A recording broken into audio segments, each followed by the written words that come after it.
Hi, Chris Popper here in Bangor. I'm joined by Coach Mark Shields down in Bar Harbor, as we are every week during the high school football. I'm selling basketball right now, so I tell you.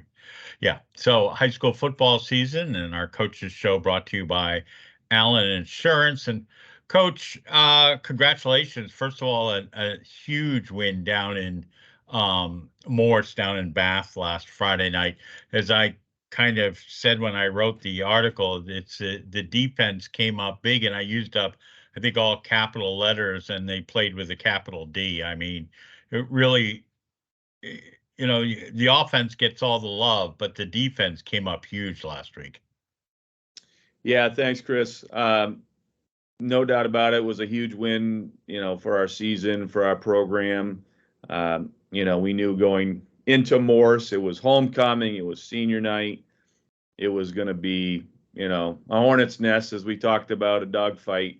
And it was exactly that. I mean, Morse is so well coached. Their kids are just tough, hard-nosed kids. They're a very physical team. They're a very large team. So we knew that it was going to be a battle, and it was. I mean, it came right down to the last play. I mean, they had a chance to punch one in late to win the game. Fortunately, we were able to make a stand and get the win. And yeah, I was really pleased with our defense. I thought we played a physical game, and we were going to have to against a team like Morse because they are so physical. And I just told the kids all week we have to meet the challenge because they're going to come out, really fired up with homecoming and senior night, and it's a big game, and they're a really good football team. And I thought our kids did that. I was really pleased just overall. I ended up getting, actually, maybe it was from you, an email from the head official. Yes. Stating that he really respected both teams and the way they played the game and the sportsmanship and all of that. So that was really nice. It was just a great night for high school football. It was just a great experience for both teams, and it was a good game to probably watch, and it was definitely a good game to play in. So it was a nice win, and I think it just let our kids know that we can play with the top teams in this conference, and they proved that last Friday night. And I do run the defense, and like I said, I was pleased with the way they played. I was pleased our offense. They did a nice job as well. We're gonna have to put points on the board against quality teams like Morse, and our offense was able to do that. And overall, our special teams played well. The last minute and a half of the first half was kind of crazy with 3 scores coming up. They scored. Well, you scored twice. They scored once, and I don't know if it was their quarterback, but had squirted loose and looked like he was taken down and ended up running a huge gain for a touchdown. But you got the ball back to start the second half, and we're able to punch one in right then to stop any kind of momentum that they had.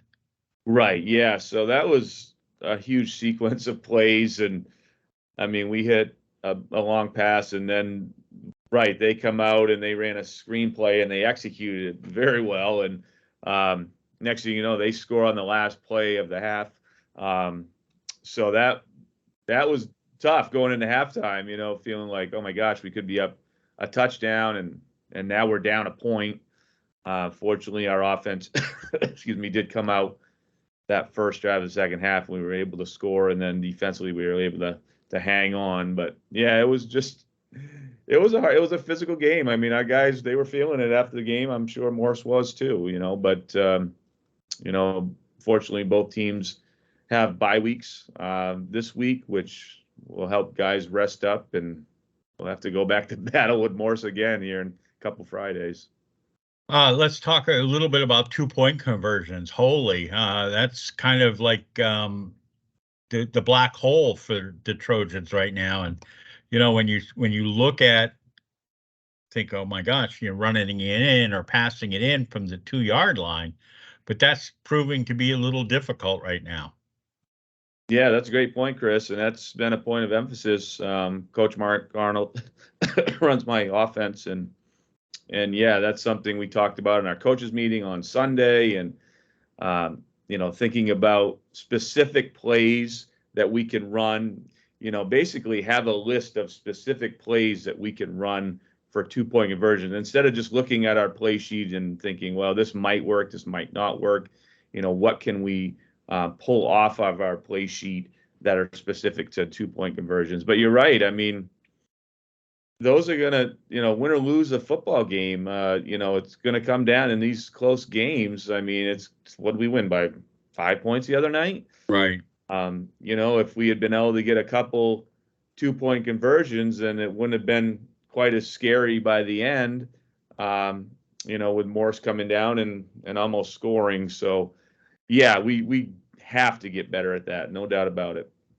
And then, you saw Morse. I mean, you never see this anymore, but they were having difficulty with the 2-point conversion. They went the old-fashioned point after kick and sailed it through the upright, and that's how they ended up with a 1-point lead at the half. And you're going, holy, can you imagine this coming down to a point after kick? Right. Yeah. And the kicker, he seems to have a pretty good leg. And you're right. We don't see it much in 8-man. You don't see a lot of kicking. We practice that. Believe it or not, we practice it every week. I don't think we've run a kick in 3 years of 8-man, but we do practice it every week. And we have a couple guys, Spencer Lorendo and Hadari Foster, both can kick the ball pretty well. And we rep that in practice because you never know if you might need a late field goal or like Morse to go up one. They were able to do that. So that's really important that you continue to practice that, even though it's something you don't see a lot in 8-man football. Who did you give the game ball to?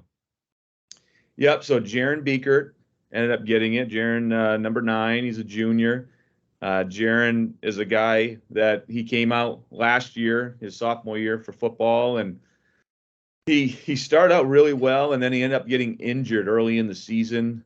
So he stayed with us. To his credit, he didn't miss practices. He came up every day, but he really wasn't able to get into the flow of the season because of his injury. And then this year he came in. He's bigger, he's stronger, and he's become a real weapon for us offensively. He's like I said, a big, strong kid. He can fight for the ball when it's in the air. He had that long touchdown catch. He had a couple nice screen catches out to the flat. So he's a guy we've been utilizing more, and I was really happy for Jaron to have a big game like he did against Morse. I'm expecting big things from him this basketball season for the Trojans. So because of Spruce Mountain deciding not to come back down to the island, and there are 3 teams that have decided to not accept the playoff invitation because the playoffs are invitational, so there's no penalty for them not accepting. You end up with a bye, despite the fact that you beat Morse, you fall behind them in the Crabtree points. We've talked about that. The Crabtree gives, the Crabtree takes away, and this year they're taking away, but I don't know whether it's karma that all of a sudden MDI gets the bye, and it would be nice to play Morse at home, but we're going to go back down to Bath. And Coach Mark Arnold and I think are leaving 2 days beforehand so we can climb up the press box and that spiral staircase. And holy, that was a treat. Right. So Spruce decided, like you said, not to accept the invitation. And I get it. Spruce Mountain, they were down to maybe 15, 16. Yeah, right. I think they showed up with 17 kids a couple Friday nights ago. I watched their film. They played Camden Hills last weekend, and their best running back, number 22, I'm not sure of his name, he ended up going out in that game. So it makes total sense. I mean, it does become sometimes a safety issue. I think they were playing some real young kids, and you're playing against juniors and seniors with freshmen. It's probably not a safe situation. So I get it, and I truly respect what they do down there. Those guys do a nice job. And I think that was the right decision. And you have to make decisions for your own program. And So for us, right, it gave us the bye, which, after playing Morse, it was pretty welcome, honestly. We had some Right. guys, it was a physical game, so it's nice to get a couple weeks to prepare for Morse without having to play an actual game. So, yeah, so we've been utilizing our time. We actually have a dual practice tonight at Herman High School, not actually with Herman, but with Orono High School on their turf, which will give us another opportunity to be on turf where we have to go to Morse and play on there. So, that'll be, I think it'll be fun for the guys, a nice experience. Those kids, a lot of those kids know our kids through other sports. So we're going to go up there tonight. The bus leaves at 4:30, and we're going to practice with Orono from 6 to 8, and then we'll get back probably around 9:30. And I'm giving the guys Friday, Saturday, Sunday off to rest some more, and then come Monday, then we'll be really pushing hard to get ready for more. So this week's been a lot of working on fundamentals and getting better at your positions. We've done some team things and special teams and that sort of thing, and then next week we'll really start prepping for Morse. Orono, the top seed in the 8-man North small school conference. It's a mouthful. Um, you uh, you rarely get that opportunity to go back to fundamentals during the season because everything is like, all right, let's look at what we did last week. Let's prepare for this week, and you really don't get that opportunity to have that bye week often. There, you can just sign and say, all right, let's take a deep breath, let's regroup, let's see what we need to work on, and that could be a huge benefit for you. Yeah, absolutely. Great point, Chris. Yeah, so we spent a lot of time with our individual groups. So, if you're a defensive end, you've been with your coach most of the time. If you're a linebacker, that coach, defensive back, defensive tackles, that sort of thing. Same thing for offense. So we spent more time doing that than, our team stuff. We also worked on, some tackling this week. We try to incorporate tackling in our drills with our individual coaches. But like you said, on a Friday game, you got Monday, which you would have a JV game, and then, breaking down film with the kids from your last opponent, looking at your next opponent, and then a walkthrough. And then Tuesday, Wednesday are so-called work days, but we do offense and defense and special teams both of those days. And then Thursday, once again, it's a walkthrough, and then you play Friday night. So there's not a lot of time to do that sort of thing. So we spent I spent a good, 15, 20 minutes just working on tackling this week. We have sling balls. They almost look like exercise balls, and they're attached to these almost like huge elastic bands. And those you pull back and you let them go, and they bounce, and then the kids come up and tackle those. And that's something we do in the summertime and the preseason, but we haven't done any of that since the regular season. So we had some time to do some of that stuff and just really work on fundamentals. So yeah, it's been nice to do that, and I think it's really helped our kids. Well, and it's funny because you don't want to get someone hurt with tackling drills where the old fashioned, all right, one on one, who's best. That's those days are over. I mean, so you do have those sling balls or you have the tackling dummies, but you really don't want to, especially this time of the year, tackle your same players because you don't want somebody to get hurt, and you can't not go at full speed because then somebody gets hurt. Right. Yeah. So we don't do any live tackling in practice, like you said, but we do, go full speed to the ball, and then it's called thud. Basically, you wrap up, and it's a quick whistle, and that's what we're going to do tonight with Orono High School, which will be nice. All right. The one bad thing too about not playing is that you don't get another opportunity to play at home, and barring an upset, chances are you're not going to have another home game. And we've talked about it. The atmosphere was just electric with the students and the band, and everybody seemed to have really done a good job and come together this year. We were talking about the theme weeks and things of that sort. Yeah, it's been fantastic.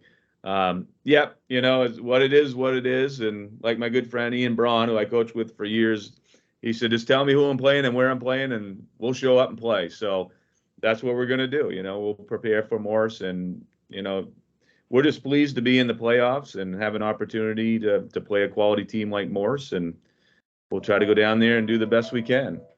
I mean, I know Ian's at the school. Does he ever have any, gosh, I wish I was up there Friday night in the booth. Oh, I'm sure he does. I mean, he's a football coach at heart, like a lot of us, and he probably does miss it. I mean, I miss having him with me on the sideline and in the booth. Right. He's an incredible football coach, and he's taught me a lot. He probably was more of a mentor to me than an assistant coach, but he taught me a lot about how to conduct yourself as a coach and, prepare for teams and practice structure and what have you. So he's just an amazing guy.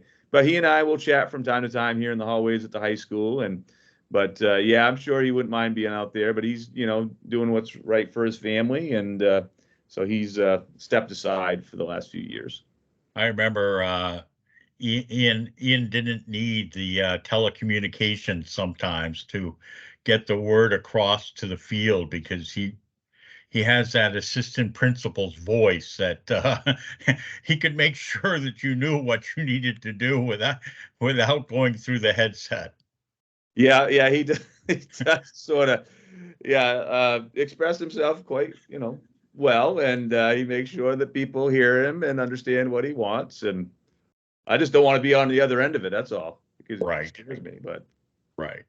All right, Coach. Have a great week. Enjoy Friday. Any plans for Friday night now, all of a sudden, of taking Mrs. Shields out? Or is she taking you out, or has she got the honeydew list for, hey, look, here's a Friday night.